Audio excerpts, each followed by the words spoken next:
Assalamualaikum warahmatullahi wabarakatuh. Selamat pagi. Alhamdulillah kita bisa bertemu pada uh, pertemuan pada hari ini. Ini adalah minggu pertama ya setelah kita berlebaran kemarin. Saya mengucapkan selamat Idul Fitri. Mohon maaf lahir batin. Taqabbalallahu minna wa minkum. Taqabbal ya karim. Minal aizin wal faizin. Pada pertemuan hari ini kita akan membahas terkait uh, 4G. Kalau sebelumnya kita membahas tentang 2G dan 3G, kita sekarang membahas tentang arsitektur dan perangkat sistem seluler 4G atau LTE. Agenda hari ini adalah membahas tentang dasar sistem seluler, perkembangan teknologi, konsep teknologi, kemudian arsitektur dari teknologi tersebut beserta komponen perangkat dan fitur teknologinya. Oke, dari kita lihat bersama di LTE ini adalah pengembangan dari 3GPP. Seperti teknologi sebelumnya, ada 1G, 2G, 3G. Ini kita membahas tentang 4G, nanti ada 5G dan 6G. Pertama kali dirilis di tahun 2009 secara global dan di Indonesia di tahun 2013 oleh Bolt. Sekarang sudah tidak beroperasi lagi. Kemudian arsitekturnya lebih sederhana. Kalau di 2G dan 3G kita lihat ada BTS, ada PEC atau RNC, ada kemudian Core Network. Nah, kalau di LTE nanti kita lihat tidak ada namanya RNC maupun PAC ya. Nanti kita lihat. Dan kalau di 2G, 3G transfer data rate-nya lebih kecil ya. Kalau di 2G kemarin 2 Mbps ya.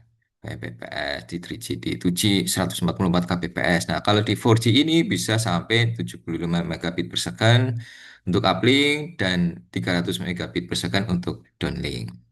Jadi arsitektur jaringannya LTE ini adalah IP base ya. Oke, kita lihat bersama di sini ada peak data rate ya. Peak data rate tadi sudah disebutkan peak data rate-nya uh, 75 sampai 300. Ini sangat besar ya yang kita alami bareng-bareng. Ini LTE, nah LTE lebih besar lagi nih. Karena di sini ada carrier aggregation ya. Apa itu carrier aggregation nanti akan saya jelaskan. Bandwidth channelnya lebih fleksibel 1,4 sampai 20 MHz. 1,4 sampai 100 MHz. Jadi sumber dayanya lebih banyak. Kalau di 3G kan cuma 2 MHz ya. Dan di 2G cuma uh, 200 kHz. Kemudian kalau kita lihat bersama, band operasinya itu lebih banyak opsinya. Ada 700, 850, eh, ada 700, 850, 900, 1800, 2100, 2300, 2600. Ini opsi-opsinya banyak. Dan modulasinya menganut teknologi adaptive modulation code. Jadi tergantung eh, kondisi kanal ya modulasinya. Nanti ada penjelasan sendiri. Jadi GPSK 16 GHz dan 64 GHz. Oke, yang penting lagi di duplexing ini. Di duplexing dia bisa FDD dan TDD. FDD itu frequency division duplex. Kalau TDD itu time division duplex. Kalau frequency division duplex berarti uplink dan downlinknya itu berbeda. Kalau time division duplex itu uplink dan downlinknya sama, cuma waktunya yang berbeda. PCI, Physical Cell Identification, itu uh, untuk membedakan sel satu dan sel yang lainnya. Ini nanti akan dibahas detail di perencanaan jaringan seluler. Nah, kalau kita lihat bersama ini perkembangan teknologi LTE, muncul pertama adalah di rilis 8. Kemudian fitur selanjutnya ada rilis 9. Kemudian di LTE rilis 10 ini sudah ada carrier aggregation yang tadi saya sebutkan. Yang nanti akan saya jelaskan lebih detail di perencanaan jaringan seluler. Ada rilis 11, kemudian ada rilis 12. Oke, di rilis 8 ini frozen di Desember ya, di Desember. Nah, ini flexibility bandwidth dan menggunakan MIMO. Oke, rilis 9 ada voice over LTE. Ini voice menggunakan IP base dan ada circuit switch fallback. Voice kita telepon-teleponan menggunakan jaringan telepon yang biasa.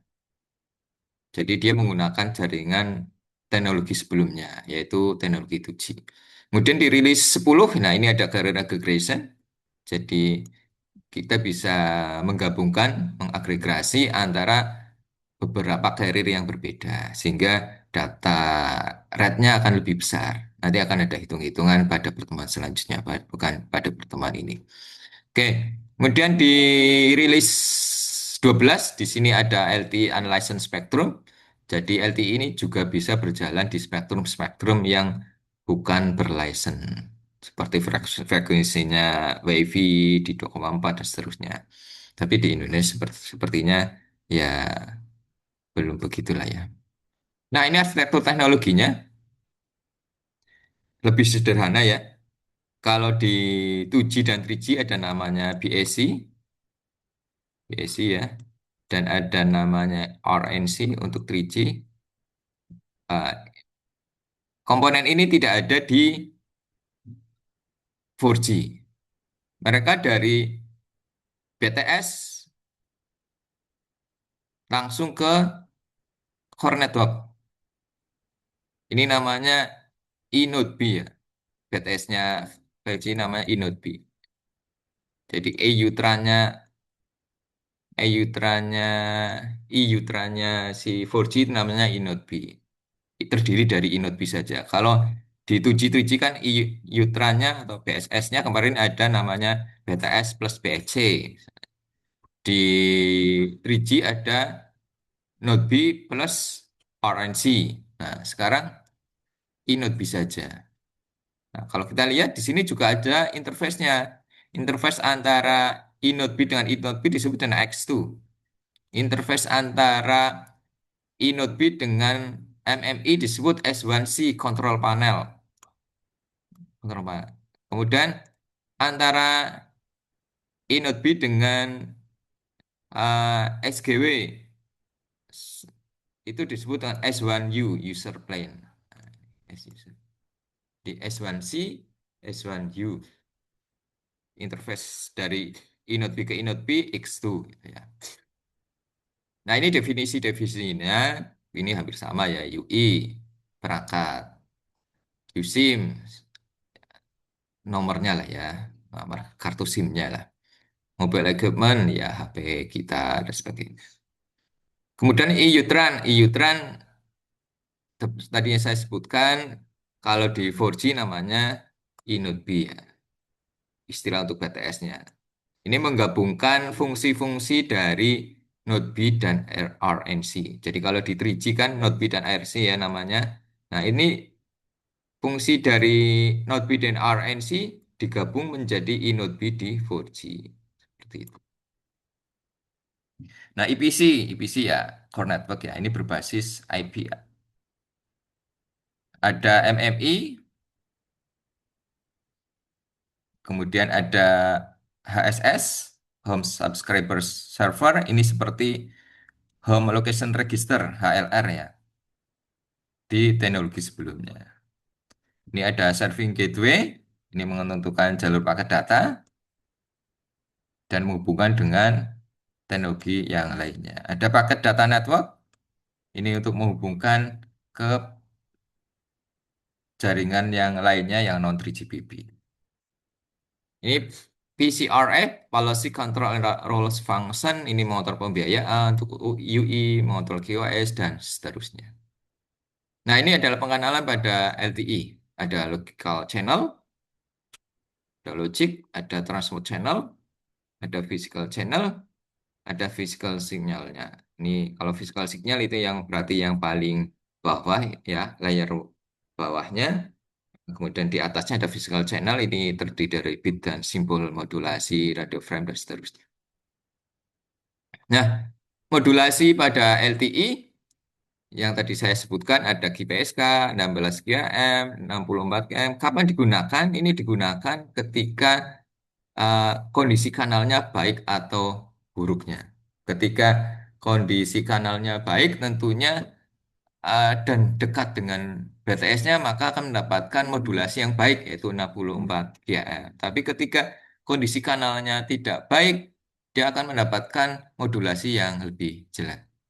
Nah, seperti ini sebagai contoh. Misalnya, kita lihat BTS di sini nih. Kalau kita di sekitar ini, maka kita mendapatkan 64 QM. Kalau 64 QM, pasti data rate-nya lebih besar dibanding yang mendapatkan GPSK, dan seterusnya. Ini ada hitung-hitungannya. Ada data rate-nya, kenapa di dekat BTS akan lebih bagus dibanding di tengahnya, lebih bagus dibanding di luarnya. Ini mendapatkan lower data rate, kalau di sini mendapatkan higher data rate. Karena ada bit per simbol yang dibawa. Jadi kalau bit per simbol yang dibawa oleh GPSK itu adalah 2 bit per simbol. Ini akan pengaruh ke peak data rate yang ada. 16 km ada 4 bit per simbol. 64 km ada 6 bit per simbol. Sehingga dia membawa bit informasi yang lebih banyak di suatu titik tertentu. Ini ada hitung-hitungannya, nanti di pertemuan pertemuan selanjutnya akan ada perhitungan ke arah sini. Nah, multiplexing pada LTE. Jadi kalau di konvensional multi-carrier, channelnya terpisah-pisah ini, tidak berdekatan dan tidak overlap. Tapi di LTE ada yang disebut dengan ortogonal multi-carrier. Jadi antara carrier yang satu dengan carrier yang lainnya ini overlap nih. Nah, sehingga dia menyimpan saving of bandwidth lebih banyak ya. Menghemat bandwidth kanal sistem komunikasi hingga 50%. Nah, subcarrier inilah yang nanti akan berpengaruh di uh, data rate dari si 4G-nya. Oke, selanjutnya ini adalah blok sistem OFDM-nya dari transmitter maupun receiver ya. Kemudian multiple access pada LTE, ini subcarrier yang tadi saya sebutkan itu adalah lebarnya 15 kHz untuk OFDMA, Orthogonal Frequency Division Multiple Access. Untuk SC FDMA, Single Carrier FDMA, ini untuk uplink ya. Dia lebih besar, N kali 15 kHz for subcarrier-nya. Ini ada film sebenarnya, tapi nanti saya share saja filmnya. Streams of data. Nah, duplexing pada LTE, ada frequency division duplex, ada time division duplex. Kalau frequency division duplex itu artinya frekuensinya berbeda nih antara uplink dan downlink. Ini base station ya, base station ke mobil terminal itu berarti dia uh, downlink. Kalau dari HP ke BTS berarti dia uplink. Uplink. Nah, ini berbeda nih.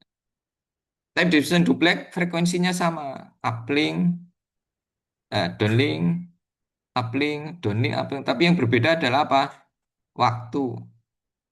Nah, seperti itu. Nah, kalau di frame strukturnya LTE untuk FDD adalah seperti ini. Kita biasa menyebutnya dengan frame tipe satu. Jadi di frame tipe 1 ini ada 0,5 milisecond slot ya per slot. Ada 10 uh, milisecond frame-nya.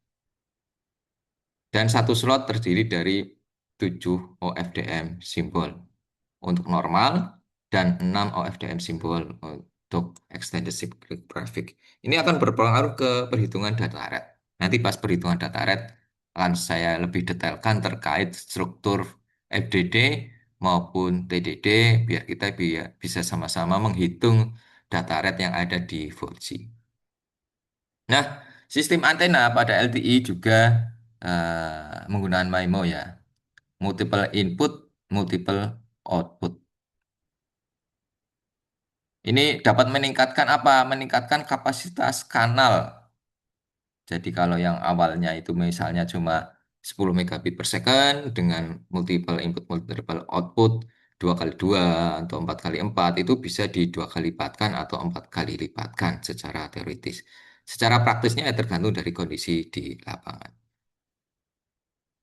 Oke, ini ada pemodelan dari Maemo, ada model spatial multidiversity. Setiap antar pemancar adalah sama. Kemudian ada namanya selected diversity untuk memilih satu pencerah saja yang kualitasnya terbaik. Kalau spatial multiplexing, ini data masukan dapat dipecah menjadi beberapa bagian independen. Nah, keuntungan MIMO multiplexing didapat mesinnya berbeda pada bandwidth yang sama dan disandingkan dengan tepat pada penerima. Jadi bisa multiply ya, mengkali lipatkan data yang diterima. Ini sebenarnya ada videonya, nanti saya kirim saja. Very often radio signal. Ini link eksternal, nanti bisa lihat semua. Itu presentasi singkat saya. Semoga bermanfaat. Di minggu depan, rencananya saya akan meminta Anda untuk presentasi terkait arsitektur jaringan. Jadi ada kelompok yang dapat 2G, ada kelompok yang dapat 3G, ada kelompok yang dapat CDMA, ada kelompok yang dapat 4G untuk presentasi masing-masing. Apakah itu nanti rekaman atau apakah itu nanti menggunakan secara onset, nanti akan kita diskusikan selanjutnya. Itu saja dari saya dan nanti juga akan ada tugas berupa resume dan berupa pengerjaan kuis. Wabillahi taufiq wal hidayah. Assalamualaikum warahmatullahi wabarakatuh.